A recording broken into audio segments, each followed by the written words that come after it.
কি দিয়ে শুরু হয়েছে? এরপর কমা দিয়েছে। অনেকগুলো শব্দ, এটাকে আমরা কি বলবো বলতো? একের অধিক শব্দ হয়েছে না? আমরা যেন প্রত্যেকে বুঝি, এখানে কেউ বোঝার অভিনয় না করি। আপনি বুঝবেন না, বারবার দাঁড়াবেন, বারবার আপনি হাত তুলবেন যে স্যার আমাকে বুঝিয়ে দেন। আপনি কি যে বোঝে তার জন্য আসছেন, না আপনি বোঝেন না আপনি নিজে বোঝার জন্য আসছেন? যে বোঝে ও তো ইয়েস বলবে। এখন আপনিও যদি বোকার মতো ওর সাথে ইয়েস বলেন তাহলে আপনি তো বোকা স্কয়ার। ওকে, এবার দেখো কি দিয়ে শুরু হয়েছে? বাক্যের শুরুতে আছে, রাইট? এরকম যদি প্রিপজিশন আছে মানে বুঝবেন যে এরপর নাউন বসবে। তোমাদের কি বেসিক এতদূর তো এখন আসে নাই। ওকে, আপাতত তাইলে বুঝছো। যদি দেখো যে প্রিপজিশনের পর কোনো নাউন আছে এবং কমা আছে তাহলে ওটা আপাতত মনে করবা ওটা অ্যাডভার্ব। কি বলো তো? এই অ্যাডভার্ব গুলোকে বলা হয় অ্যাডজাঙ্ক। কি বলা হয়? অ্যাডজাঙ্ক মানে আবর্জনা, অতিরিক্ত অংশ। কি বলা হয়? অতিরিক্ত অংশ, দা রেস্ট অফ, অবশিষ্টাংশ। এবার একটু আরো বুঝি। আবার কি বললাম? আবার শোনো, যে কোনো প্রিপজিশনের পর যদি নাউন থাকে তাহলে that is adverb. In the village adverb, in the morning adverb. কথা বুঝছো? তাহলে স্বাভাবিকভাবে যে কোনো প্রিপজিশনের পর যদি দেখো যে নাউন আছে এবং কমা দিয়ে মূল বাক্য থেকে ডিটাচ করছে তাহলে বুঝবে এটা অ্যাডভার্ব। প্রথম কথা অ্যাডভার্ব। অ্যাডভার্বকে আরেকটা নাম কি দিচ্ছি? অ্যাডজাঙ্ক। অ্যাডজাঙ্ক মানে আবর্জনা, অতিরিক্ত অংশ। তার মানে আমার সাবজেক্ট, ভার্ব, অবজেক্ট হওয়ার পর যা থাকবে সবগুলো আবর্জনা। এরকম যেমন আই লার্ন ইংলিশ, আমার সাবজেক্ট আছে, ভার্ব আছে, অবজেক্ট আছে, এরপরও একটা ড্যাশ দিয়েছে। I learn English every day, properly, seriously, sincerely, whatever you would like to use here. যেটা আসছে এটা অতিরিক্ত অংশ না? আবার ওকে ছাড়াও তো ইংলিশ হচ্ছে, বাক্যটা হচ্ছে, রাইট? এই যে ওকে ছাড়াও যে বাক্যটা হচ্ছে ওটা একটা অতিরিক্ত অংশ, ওটা এক ধরনের আবর্জনা বা অবশিষ্ট অংশ। এই জন্য অবশিষ্ট অংশ হলে সেটাকে বলা হবে অ্যাডভার্বের। আজকে একটা চেহারা পেলাম যে প্রিপজিশনের পর কোনো যদি নাউন থাকে সেটাকে আপাতত আমরা কি বলতেছি? এটাকে আমরা অ্যাডজেক্টিভও বলবো পরে। ওকে, একটু পরে বলবো আমরা সেটাকে কখন বলবো দেখবেন। এবার একটু দেখো, বেসিক যখন শেখানো হবে তখন বুঝবেন, এখন মাথায় ঢুকবে না। the house, the house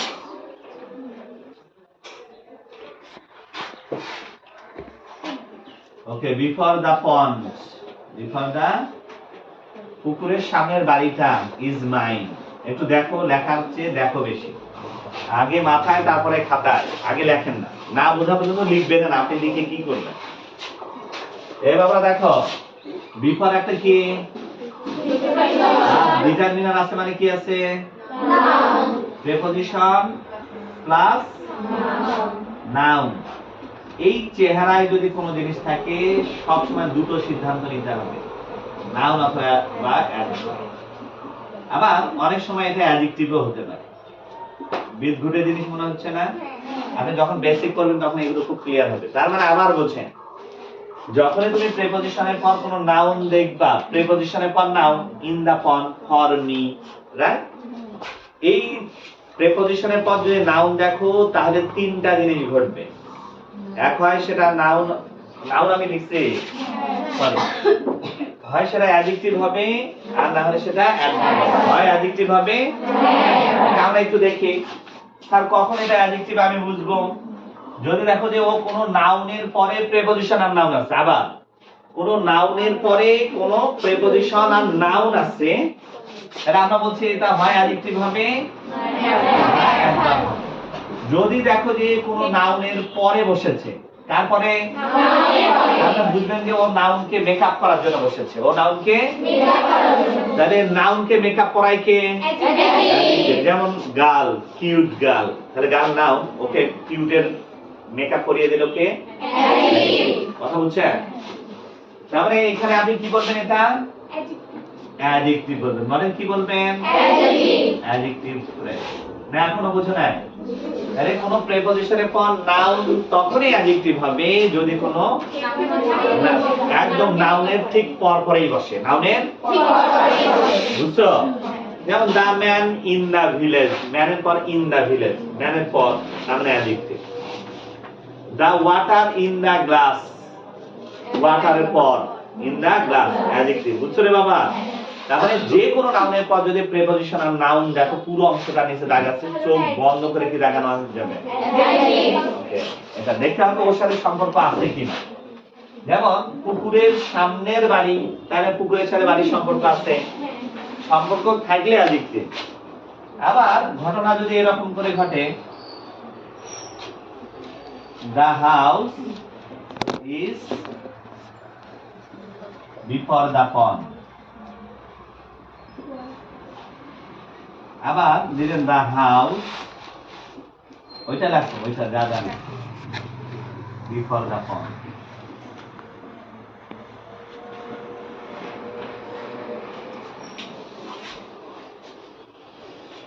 পড়া বুঝলে কিন্তু মজা। আচ্ছা, একটা ফ্রেজ আপনার 3 দিন লেকচার দেওয়া যাবে, ওর মধ্যে কি কি আছে। পড়া না বুঝলে তো আপনার রিডিং পড়ে গেলে আপনার সমস্যা নেই। অলরেডি অনেকে বইয়ের অর্ধেকটাও শেষ করে ফেলছেন না। কয়টা এক্সপেরিয়েন্স আছে বুড়ি?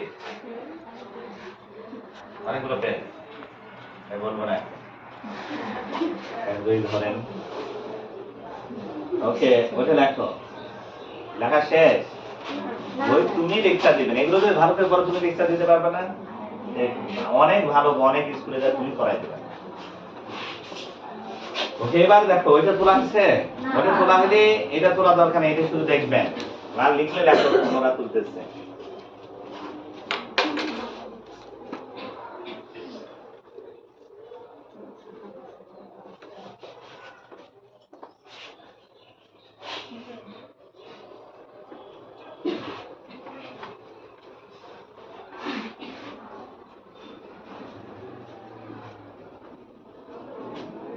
এই বই টানা পড়াইলে 4 মাসে শেষ করে যাবে, আপনাদের টেনশন নেই, আমি বই শেষ করে দেব। ওকে বুঝলা? দেখো দেখো একই জিনিস বিফোর দা পন একই জিনিস আছে, রাইট? এক চুল এদিক সেদিক করে না, মনোযোগ। পার্থক্য কোথায়?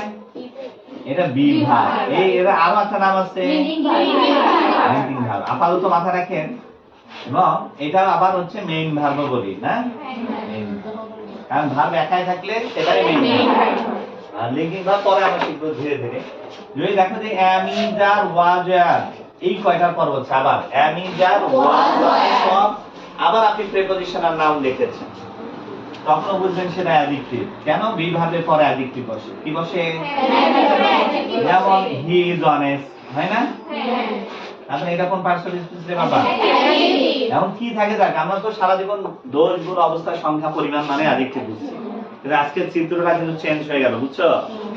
আজকের চিত্র আসলে দোষ গুণ অবস্থা সংখ্যা পরিমাণ মানে অ্যাডজেক্টিভ ব্যাপারটা তা না। অ্যাডজেক্টিভের অনেক চেহারা বা ফাংশন বা প্লেসের উপর নির্ভর করবে ও কোন পার্সোনাল স্পিচ। ধীরে ধীরে বুঝবেন। এমনি আপাতত আপনি এমনি খসড়া বোঝেন, এমনি যতটুকু বুঝাচ্ছি অতটুকু বুঝতেছেন, একটু বুঝলেই হবে। আর যখন বেসিক করবেন তখন আরো ইজি মনে হবে। তাহলে বি ভার্বের পর যদি আমি প্রিপজিশনাল নাউন দেখি তাহলে সেটাও কি অ্যাডজেক্টিভ। এবার দেখো তো এটা আরেকটা ভার্ব, এটাও একটা মেইন ভার্ব, কিন্তু am is are was are নয়, তাই? ওকে, খুব সহজ করে মনে রাখো, যদি am is are was are এর পরে প্রিপজিশনাল নাউন থাকে তাহলে সেটা অ্যাডজেক্টিভ। আর যদি am is are was are ছাড়া অন্য যে কোনো পৃথিবীর ভার্ব থাকে না কেন, ওখানে যদি প্রিপজিশনাল নাউন থাকে তখন সেটা বলবেন অ্যাডভার্ব। কথা বুঝছো? Adverb phrase. মানে এইটুকু আমরা শিখলাম আজকে ইনের ব্যাপার। এটা খুবই লাগে। আপনি যদি বিগত 10 সালে কোশ্চেন ঘাটাঘাটি করেন ইউনিভার্সিটি বিসিএ, দেখবেন যে এই প্রিপজিশনাল নাউন দিয়ে অনেক কোশ্চেন হয়েছে। শেখা যায় তো নাকি? শিখতে হবে। এবং বাসায় যে খাতাগুলো বারবার দেখবেন আপনি, যতক্ষণ মাথায় ঢুকবে না ততক্ষণ বারবার দেখবেন না, এরপরে যেটা কনফিউজ হবে এসে প্রশ্নই করবে।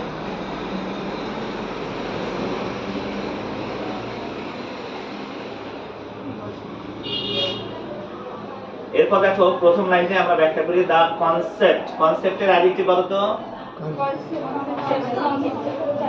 কনসেপচুয়াল। ওর ভাগ করো তো? কনসেপচুয়ালাইজ। ওকে, কেউ যদি বলে আইডিয়া আর কনসেপ্ট এই দুটোর মধ্যে পার্থক্য কি? এটা মানেও ধারণা, আর এটা মানেও ধারণা। তাহলে পার্থক্য কোথায়? আপনাকে যখন কনসেপ্টের কথা বলবে তখন বলবেন the deep idea and observation of something on something. আবার কথা বলছো, যখন তোমার এই বিষয়ে কোনো ধারণা আছে, যখন আপনাকে আইডিয়ার কথা বলবে তখন বুঝবেন যে এটা একটা সাধারণ একটা আইডিয়া। কিরকম? ধরেন আপনার মাথার উপর দিয়ে একটা পাখি উড়ে গেল, আপনাকে বললো যে এই পাখিটার সম্পর্কে আইডিয়া আছে। হ্যাঁ আইডিয়া আছে, এটা একটা সারস পাখি।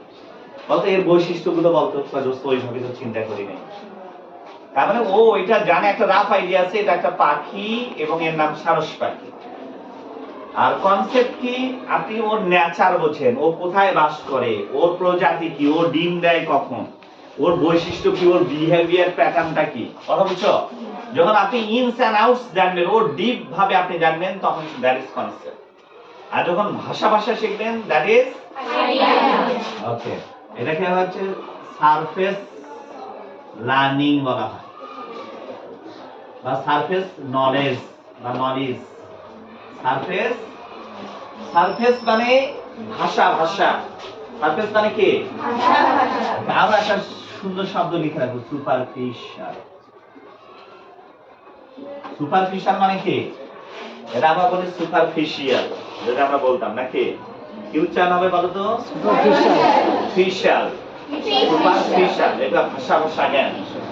তাহলে আইডিয়া হচ্ছে সুপারফিশিয়াল।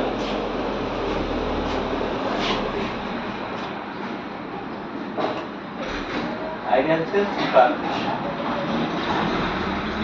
আইডিয়া বলি আইডিয়া।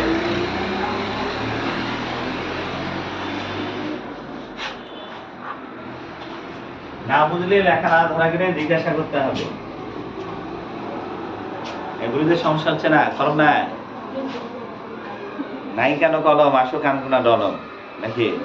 সাধারণ ছাত্র মনে করে দিয়ে যাবেন, কলম কিন্তু মনে থাকে না। খাতার কলম।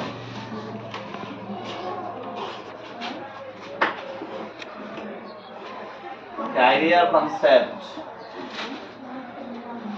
তাহলে আইডিয়া হচ্ছে সারফেস লার্নিং অর নলেজ, ভাষা জ্ঞান। আর কনসেপ্ট হচ্ছে deep idea or observation on something.